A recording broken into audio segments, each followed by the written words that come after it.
क्या आप जानते हैं सबसे बड़ा राक्षस कौन है? कौन है वह राक्षस जिसने देवताओं के पूरे साम्राज्य को तहस नहस कर दिया और उन्हें जमीन पर लाकर पटक दिया, लेकिन फिर भी उसे कोई मिटा नहीं पाया, कोई हरा नहीं पाया? कौन है वह सर्वकालिक सबसे शक्तिशाली राक्षस जिसके सामने सारे देवता थर थर कांपते हैं? वह रावण से भी महान है और महिषासुर से भी कहीं ज्यादा शक्तिशाली। उसके अस्त्र और शस्त्र ऐसे कि देवताओं का उनके सामने खड़ा होना भी असंभव। उनकी चमक से पूरा ब्रह्मांड प्रकाशित होता है।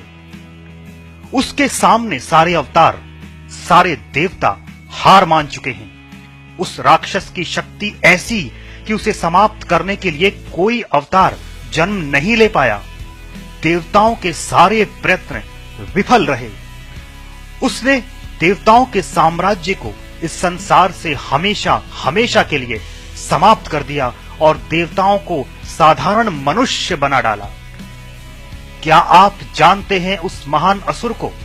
नहीं जानते तो आज जान लीजिए।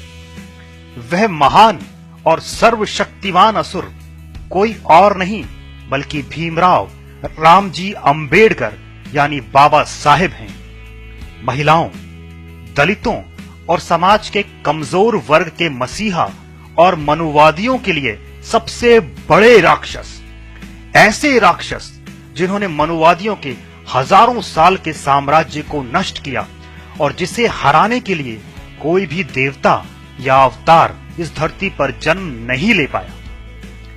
बाबा साहेब ने महिलाओं को मनुवादियों के चंगुल से आजाद करवाया और उन्हें इज्जत के हक दिलवाए।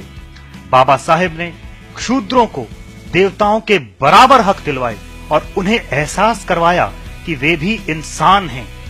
बाबा साहब ने मजदूरों को पूंजीपतियों के चंगुल से आजाद करवाया और उन्हें सम्मान दिलवाया।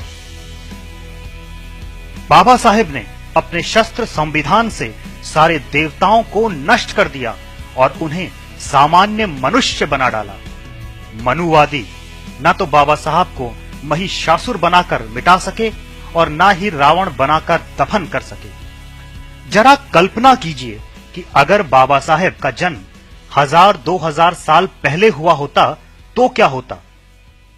मनुवादियों ने उन्हें सबसे बड़ा राक्षस बना दिया होता और आज हम सब उनको रावण की तरह ही जला रहे होते या फिर महिषासुर की तरह ही उनकी मृत्यु का जश्न मना रहे होते और कोई नया अवतार होता जिसकी हम मूर्खों की तरह पूजा कर रहे होते बाबा साहब को मिटाने की खुशी में।